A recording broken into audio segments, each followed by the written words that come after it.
Hi all അസ്സലാമു അലൈക്കും. ഇന്ന് നമുക്ക് നല്ല ടേസ്റ്റി ആയിട്ടുള്ള ബീഫ് ബിരിയാണി ഉള്ളിയൊന്നും വഴറ്റാതെ കുക്കറിൽ എങ്ങനെ ഉണ്ടാക്കുന്നതെന്ന് നോക്കാം. അപ്പോൾ വീഡിയോയിലോട്ട് പോകുന്നതിന് മുമ്പായി ചാനൽ ആദ്യമായിട്ട് കാണുന്നെങ്കിൽ നിങ്ങൾക്ക് എൻ്റെ ചാനൽ ഇഷ്ടപ്പെടുന്നുണ്ടെങ്കിൽ സബ്സ്ക്രൈബ് ചെയ്യാൻ മറക്കണ്ട. അപ്പോൾ ആദ്യം ബീഫ് ഒന്ന് മാരിനേറ്റ് ചെയ്ത് വെക്കണം. അപ്പോൾ ബീഫിലേക്ക് ഒരു 5 പച്ചമുളക് ചതച്ചത്, 1.5 ടേബിൾ സ്പൂൺ ഇഞ്ചി വെളുത്തുള്ളി പേസ്റ്റ്, 2 ഉള്ളി, പിന്നെ 2 തക്കാളി, കുറച്ച് കറിവേപ്പില, മല്ലിയില, ഇത്രയും ചേർത്ത് കൊടുക്കാം.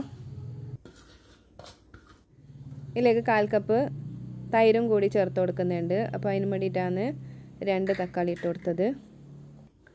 1 ടേബിൾ സ്പൂൺ ലെമൺ ജ്യൂസ് ഒഴിച്ച് കൊടുക്കാം. ഇതിലേക്ക് പൊടികൾ ചേർത്ത് കൊടുക്കുക. അപ്പോൾ 1 ടീസ്പൂൺ കുരുമുളക് പൊടി, 1/4 ടീസ്പൂൺ മഞ്ഞൾപ്പൊടി, 1 ടീസ്പൂൺ ഗരം മസാലപ്പൊടി, 1.5 ടീസ്പൂൺ മല്ലിപ്പൊടി, 1 ടീസ്പൂൺ മുളക് പൊടി, പിന്നെ ഉപ്പ് ആവശ്യത്തിന്. ഇത്രയും ചേർത്ത് കൈകൊണ്ട് നന്നായിട്ട് മിക്സാക്കി എടുക്കണം.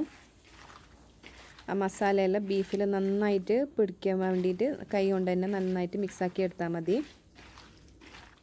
നന്നായിട്ട് മിക്സാക്കി കഴിഞ്ഞിട്ടുണ്ട്. ഇനി ഇത് റെസ്റ്റ് ചെയ്യാൻ ഫ്രിഡ്ജിൽ വെച്ചാൽ മതി.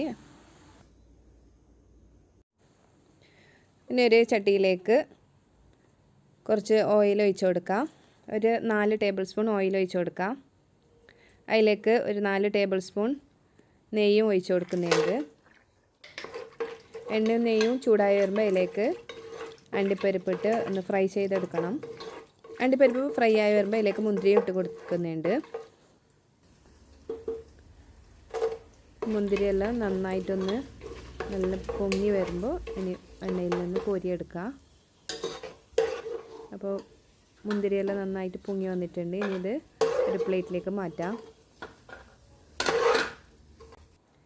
ഇനി ഇത് എണ്ണയിലേക്ക് 2 ഉള്ളി ചെറുതായിരിഞ്ഞത് ഇട്ട് കൊടുക്കുന്നുണ്ട്. ഇതൊന്ന് നന്നായിട്ട് ഫ്രൈ ചെയ്തെടുക്കണം.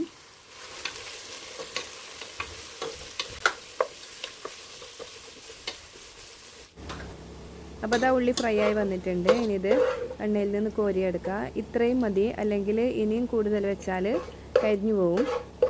അപ്പോൾ ബിരിയാണീൻ്റെ ടേസ്റ്റ് മാറും. ഇനി ഈ എണ്ണ കുറച്ച് മാറ്റി വെക്കണം. ഈ എണ്ണ മാറ്റി വെക്കണം.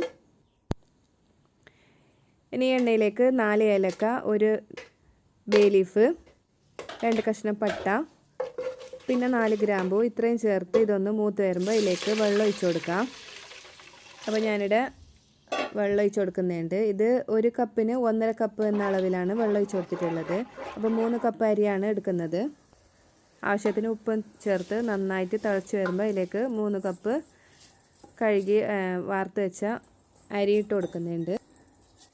ഒന്ന് ഇളക്കി കൊടുത്തതിന് ശേഷം മൂടി വെച്ച് മീഡിയം ഫ്ലെയിമിലിട്ട് ഒന്ന് തിളപ്പിച്ചെടുക്കാം. ഇപ്പോൾ ഒന്ന് നന്നായി തിളച്ച് വന്നിട്ടുണ്ട്. ഇനി ഏറ്റവും ലോ ഫ്ലെയിമിലിട്ട് വേവിച്ചെടുക്കണം. അപ്പോൾ ചോറ് വേവുന്ന സമയത്ത് നമുക്ക് ഈ ബീഫ് ഒന്ന് വേവിച്ചെടുക്കണം. കുക്കറിൽ വെച്ച് ഇതൊന്ന് മൂടി വേവിച്ചെടുക്കാം.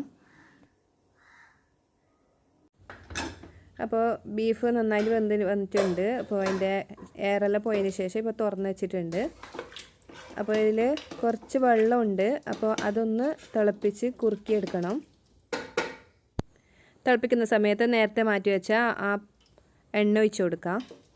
അപ്പോൾ ഒന്ന് നന്നായി മിക്സാക്കിയതിന് ശേഷം ഇതൊന്ന് തിളപ്പിച്ചെടുക്കാം.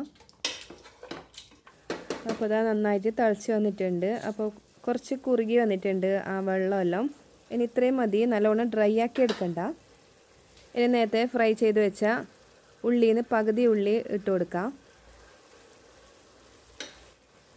കുറച്ച് മല്ലിയില ഇട്ട് കൊടുക്കുന്നുണ്ട്. പുതിന ഉണ്ടെങ്കിൽ അതും ഇട്ട് കൊടുക്കാം. ഇനി ഒന്ന് നന്നായി മിക്സാക്കിയതിന് ശേഷം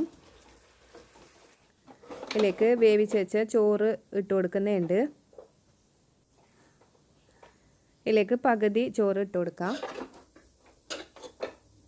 പകുതി ചോറ് ഇട്ട് കൊടുത്തിട്ടുണ്ട്. ഇനി ഇതിലേക്ക് ഫ്രൈ ചെയ്ത് വെച്ച കുറച്ച് ഉള്ളി ഇട്ട് കൊടുക്കുന്നുണ്ട്.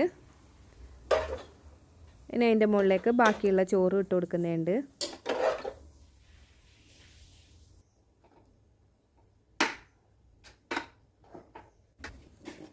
ഇതിൻ്റെ മുകളിലേക്ക് കുറച്ച് നെയ്യ് ഒഴിച്ച് കൊടുക്കുന്നുണ്ട്. കുറച്ച് ബിരിയാണി മസാല ഇട്ട് കൊടുക്കുക. അപ്പോൾ ബിരിയാണി മസാല ഇല്ലെങ്കിൽ ഗരം മസാല കുറച്ച് ഇട്ട് കൊടുക്കുക. ബാക്കിയുള്ള ഉള്ളി ഫ്രൈ ആക്കിയത് ഇട്ട് കൊടുക്കുന്നുണ്ട്.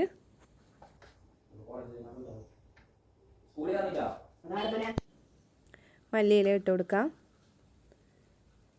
പിന്നെ ഫ്രൈ ആക്കി വെച്ച അണ്ടിപ്പരിപ്പ് മുന്തിരിയും ഇട്ട് കൊടുക്കാം.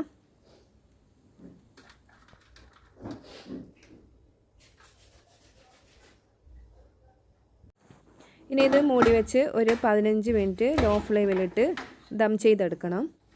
കുക്കറിൻ്റെ വെയിറ്റ് ഇടണ്ട, ഇതുപോലെ മൂടി വെച്ചാൽ മതി. ഇപ്പോൾ 15 മിനിറ്റ് കഴിഞ്ഞിട്ടുണ്ട്. നല്ല ആവിയെല്ലാം വരുന്നുണ്ട്. ഇനി ഫ്ലെയിം ഓഫ് ചെയ്യാം. ഇനി ഗ്യാസ് ഓഫ് ചെയ്ത് ഒരു 15 മിനിറ്റ് കൂടി നന്നായിട്ട് സെറ്റാവാൻ വെക്കണം. അപ്പോൾ നല്ല ബിരിയാണി നല്ല സെറ്റായി വരും. അപ്പോൾ അത് 15 മിനിറ്റ് കഴിഞ്ഞിട്ടുണ്ട്. ഇനി തുറന്ന് നോക്കാം. ഇനി ഇത് വിളമ്പുന്നതിന് മുമ്പ് ഒന്ന് നന്നായിട്ട് മിക്സാക്കി എടുക്കണം. അപ്പോൾ അത് ആ ചോറെല്ലാം നല്ല ഒറ്റയായിട്ട് വരുന്നുണ്ട്, ഒട്ടിപ്പിടിച്ചിട്ടൊന്നുമില്ല. അപ്പോൾ അതൊന്ന് നന്നായിട്ട് മിക്സാക്കി എടുക്കാം. അപ്പോൾ അതൊന്ന് നന്നായിട്ടൊന്ന് മിക്സാക്കി എടുക്കാം. അപ്പോൾ മസാല എല്ലാം ചോറിലേക്ക് വരുന്നത് വരെ ഒന്ന് മിക്സാക്കി എടുക്കാം. അപ്പോൾ അതാ നല്ല ടേസ്റ്റി ആയിട്ടുള്ള ബീഫ് ബിരിയാണി റെഡി ആയിട്ടുണ്ട്. അപ്പോൾ ഉള്ളി വഴറ്റേണ്ട പണിയൊന്നുമില്ല, പെട്ടെന്ന് റെഡിയാക്കാം. അപ്പോൾ എല്ലാവരും ട്രൈ ചെയ്ത് നോക്കി ഫീഡ്ബാക്ക് അറിയിക്കാൻ മറക്കണ്ട. എൻ്റെ റെസിപ്പി ഇഷ്ടപ്പെട്ടാൽ ലൈക്ക് ചെയ്യാനും കമൻറ്റ് ചെയ്യാനും ഷെയർ ചെയ്യാനും മറക്കണ്ട. ഇതുപോലെ വെറൈറ്റിയും ടേസ്റ്റിയുമായിട്ടുള്ള റെസിപ്പിയുമായി വരുന്നത് വരെ bye, take care, thank U.